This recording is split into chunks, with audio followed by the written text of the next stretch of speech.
एक बार एक बहुत बड़ा नेता एक साधु के छोटे से आश्रम में गया। वह साधु के बारे में बहुत सुना था, तो उसके मन में आया कि एक बार जाकर देखता हूँ कि लोग उसकी इतनी तारीफ क्यों करते हैं। जब वह उस आश्रम में गया तो वहाँ पर एक छोटा सा कमरा था जहाँ पर एक कालीन बिछा हुआ था। वहाँ पर कुछ लोग नीचे बैठे हुए थे और साधु जी सामने बैठे हुए थे। कुछ सवाल जवाब चल रहा था।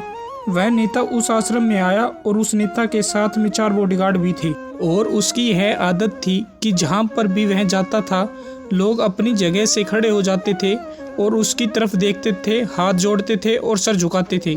लेकिन यहाँ पर ऐसा कुछ भी नहीं हुआ। साधु व्यस्त होने के कारण उसकी तरफ देखा तक नहीं। तभी नेता को लगा कि यह मेरी बेइज्जती है और वह इस बात से गुस्सा हो गया। नेता ने थोड़ा गुस्से से साधु की बात को बीच में काटते हुए कहा कि मैं आपसे कुछ कहना चाहता हूँ। साधु ने उसकी तरफ देखा और बोला, आप थोड़ी देर रुकिए, पहले मैं इनके सवाल का जवाब दे दूँ, उसके बाद मैं आपसे बात करता हूँ। तब तक आप अगर चाहे तो आप बैठ सकते हैं। बस साधु का इतने कहने की ही देरी थी। नेता का चेहरा गुस्से से लाल हो गया और फिर उसने अपनी सारा गुस्सा उस साधु पर निकाल दिया। अभी तक वह नेता बहुत तमीज़ से आप कहकर बात कर रहा था, लेकिन अब वह तू तड़ाक पर उतर आया। नेता ने उस साधु को कहा, तुझे पता भी है मैं कौन हूँ और तू किससे बात कर रहा है? साधु ने उसकी तरफ देखा और कहा, मुझे इससे कोई फ़र्क नहीं पड़ता कि आप कौन हैं, लेकिन अब जो कोई भी है, अगर आप चाहते हैं कि मैं आपके सवाल का जवाब दूँ या आपसे बात करूँ तो आपको कुछ देर रुकना होगा। और साधु की यह कहते ही नेता गुस्से से पागल हो गया और वहीं सबके सामने चीखने चिल्लाने लग गया। अब मैं तुझे तेरी असली औकात दिखाऊंगा। तूने मुझसे पंगा ले करके ठीक नहीं किया। तुझे पता भी है मैं तेरे बारे में क्या सोचता हूँ। साधु ने फिर से नेता की तरफ देखा और बड़े ही प्रेम से कहा कि मुझे इससे कोई फ़र्क नहीं पड़ता कि आप मेरे बारे में क्या सोचते हैं। आप जो चाहे वह मेरे बारे में सोच सकते हैं। फिर नेता ने उससे कहा कि तू चाहे सुनना चाहता है या नहीं, लेकिन मैं तुझे यहीं सब के सामने बताऊंगा कि मैं तेरे बारे में क्या सोचता हूँ। तू कोई साधु नहीं है, तू एक बहुत ही घटिया इंसान है, तू एक ढोंगी है, तू पाखंडी है और यहाँ पर जितने भी लोग बैठे हैं उन सबको बेवकूफ़ बना रहा है। तेरा बस एक ही मकसद है, इन लोगों की जेब में जितना भी पैसा है वह सब तेरे पास में आ जाए। तू अपने फ़ायदे के लिए इन लोगों का इस्तेमाल कर रहा है और अब मैं तुझे नहीं छोड़ने वाला हूँ। पूरी दुनिया के सामने तेरा पर्दाफाश करके रहूँगा। लेकिन उसके इतना बोलने के बाद भी हल्की सी मुस्कान उस साधु के चेहरे पर बनी रही। यह देखकर वह और भी तिलमिला गया और उसने कहा, अब बहुत हो गया, अब मैं यहाँ 1 मिनट भी नहीं रुकने वाला। लेकिन अभी भी तेरे पास मौका है। अगर मुझसे माफ़ी मांगनी है या मुझसे कुछ कहना है तो कह सकते हो। इतना सब होने के बाद भी साधु के चेहरे पर एक मुस्कान थी और वह बिल्कुल शांत था।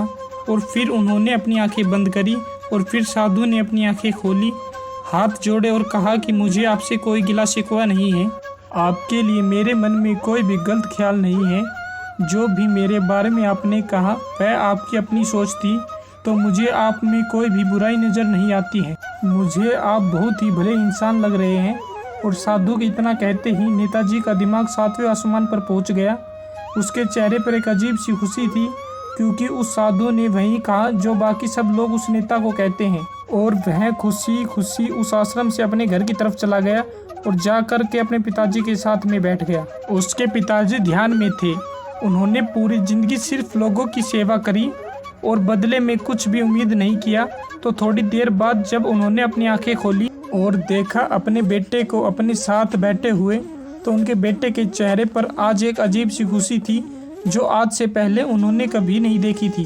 फिर उसने एक एक करके सब कुछ बताया कि आज क्या हुआ, किस तरह से वह आश्रम गया और वहाँ पर क्या हुआ, उसने क्या कहा और साधु जी ने क्या कहा। जब उसके पिताजी ने पूरी बात सुनी तो थोड़ा सा मुस्कुराए और अपने बेटे को देख कर के बोले कि उन्होंने तुम्हारी तारीफ नहीं करी, क्योंकि उन्होंने वह नहीं कहा कि जो तुम हो, उन्होंने वह कहा कि जो वह खुद है। और तुमने जो भी कुछ उनको कहा वो नहीं कहा कि जो वो है, बल्कि तुमने वह कहा जो तुम खुद हो।